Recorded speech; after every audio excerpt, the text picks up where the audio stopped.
R Munde साहेब बस करा केरावर.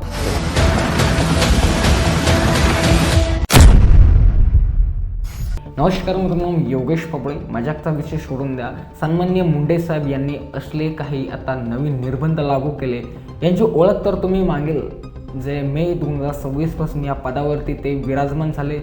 Food and drug administration अर्थात FDA पदावरती अन्न आणि औषधालय खाते हे त्यांच्याकडे आलं आणि अक्षरशः त्यांनी सर्वप्रथम ती म्हणजे भेसळखोरांची विल्हेवाट इथे लावून टाकली. मग ते खास करून दुधात भेसळ करण्याचं असेल किंवा मेडिकल क्षेत्रामध्ये भेसळ करणार असेल आणि किंवा इतर जे खाद्यपदार्थ आहेत, दही, तूप, ताक, लोणी, हे सर्वच काही खाद्यपदार्थ जे आपल्याला बेकरी स्वीट्सच्या दुकानात मिळत होते, असला की याच्यामध्ये जेवढं पण काही घोटाळेबाज भेसळ करून माफिया होते त्यांची वाट लावून टाकली. यदाकदाच तुम्ही मागील 2 दिवसापूर्वी रविराज पाटील साबळे यांचा देखील एक व्हिडिओ बघितला असेल. जवळपास शेकडो टन जे चरबीपासून बनलेलं पावडर, जो मिल्क पावडर आणि जे मिल्कमध्ये जे दुधामध्ये भेसळ करून दूध डबल पटीने विकायचे असा भेसळखोराने ते आणून एका आडजंगलात टाकलं होतं त्यांच्या भूम तालुक्यामध्ये. त्याचा सर्व काही घोटाळा उघडकीस आणि बाहेर आणला ते म्हणजे रविराज पाटील साबळे, टीम गब्बर यांनी त्यांच्या माध्यमातून. तुकाराम मुंडे साहेबांनी यांनी FDAच्या माध्यमातून जे नवीन नियम लागू केले ते जर कधी ऐकले नाही तर अक्षरशः तुमच्या झोपा इथे उडून दिलं. ऑलरेडी झोपा त्यांच्या उडाल्या, ते भेसळखोर होते त्यांच्या तर उडाल्याच होत आहे, परंतु याच्यामध्ये खास करून जे मोठे करोडपती हॉटेल्स बोलले होते त्यांच्या देखील झोपाही डोडले. कारण की नवीन नियमच असे आहे आणि FDA खातं जिथं नाही तिथं धाडा टाकू लागले. आता तुम्ही नवीन नियम तुम्हाला थोडक्यात सांगू शकतो. तर नियम भंगाला कठोर कारवाई. सर्वात पहिलं म्हणजे त्यांनी पॉईंट घेतला तो म्हणजे नियम भंगाला. कारण की नियम तर सर्वजण लागू करतात, परंतु नियम खूपच कमी लोक पाळते, म्हणून सर्वप्रथम त्यांनी मुद्दा घेतला तो म्हणजे नियम भंगाला कठोर कारवाई. असुरक्षित अन्नामुळे जर कधी ग्राहकाचा कस्टमरचा मृत्यू झाला त्या हॉटेलमध्ये तर त्या हॉटेल मालकाला तब्बल 7 वर्ष जन्मठेपेची शिक्षा प्लस 10 लाख रुपये त्याच्यातून जे की दंड आकारण्यात येईल. दुसरा नियम म्हणजे असा, विना परवान्याशिवाय व्यवसाय आणि त्या व्यवसायाची आपल्या माध्यमातून दिशाभूल करणाऱ्या जाहिराती, जसं की तुम्ही बऱ्याच साऱ्या जाहिराती बघत असाल की त्याच्यातून नुसते ते जाहिराती करतात आणि रिअल लाईफमध्ये त्याचा वापर तिथं कोणीच करत नाही. जर कधी तसलं काही असेल, एखादा हॉटेल्सवाला करत असेल आणि बिना परवाना तो हॉटेल चालवत असेल तर मग त्याच्यावरती 10 लाख रुपयाचा परत दंड. नंबर 3चा सर्वात मोठा म्हणजे अवमानक सबस्टँडर्ड्स अन्न. आता इतर पद्धतीचे अवमानक जे काही अन्न विकले जाते जे विना परमिशन आहे त्याच्यावरती 5 लाख रुपयाचा दंड.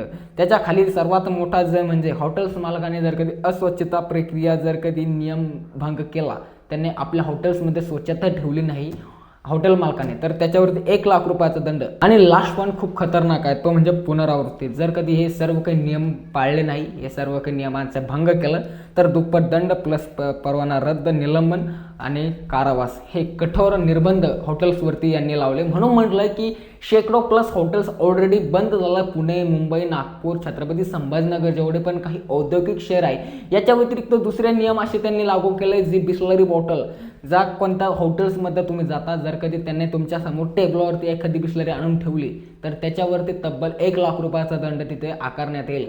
आणि याच्यासाठी तुम्हाला toll free helpline number FASSI याचा देखील दिला आणि त्याच्या माध्यमातून फूड अँड ड्रग ॲडमिनिस्ट्रेशन अर्थात FDAचा देखील टोल फ्री नंबर जारी येथे केला आहे. ज्या टोल फ्री नंबरवरती तुम्ही सहजरित्या कॉल करून तिथे त्यांची तक्रार नोंदवू शकता. त्याच्यासाठी फेवरेट ROA फिल्टर त्या हॉटेल्स मालकाला ऑलरेडी ठेवावं लागेल असेल.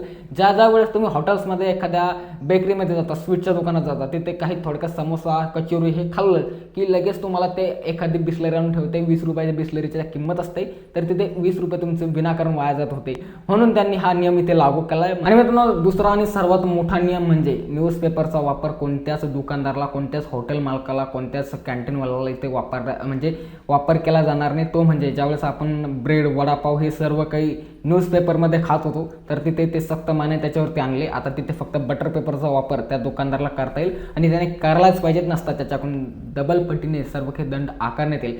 आता तुम्ही म्हणसाल की एवढं सर्व काही झाल्यावरती हॉटेल माफिया, त्याजवळ भेसळखोर माफिया चूप थोडी बसणार आहे. कारण की यांचे जे जुटण्यात आलेले यांचे जे संबंध आहेत ते थेट राजकीय नेत्यांसोबत आहे. आता याच्या माध्यमातून बऱ्याच काही राजकीय नेत्यांच्या माध्यमातून, बऱ्याच काही माफियांच्या माध्यमातून FDA पदावरून तुकाराम मुंडे साहेब यांना काढून टाकण्यासाठी षडयंत्र सुरू झाले. याच्यासाठी त्यांनी फेक फ्रॉड सबूत देखील एक्झिक्यूट करण्यास सुरुवात केली. याच्या संदर्भातील बरेच काही न्यूज देखील तुम्ही ऐकलं असेल. परंतु मित्रांनो हे सहजरित्या शक्य नाही, कारण की तुकाराम मुंढे कोणालाही घाबरत नाही, कारण की ऑलरेडी त्यांची 26वी बदली आता ह्या FD पदावरती. याच्या अगोदरही त्यांच्या 25+ बदल्या झाल्या. ते त्यांच्या नावाने ओळखतात. 10 ते 15 वर्षापूर्वीचा त्यांचा इतिहास आहे. तुम्हाला या सर्व काही गोष्टीवरती काय वाटतं, तुमची राय कमेंट बॉक्समध्ये नक्कीच नोंदवू शकता. आणि पुढील इन्फॉर्मेटिव्ह व्हिडिओ बघण्यासाठी चॅनलमध्ये नक्कीच सबस्क्राईब तुम्ही ते करू शकता. खूप खूप धन्यवाद.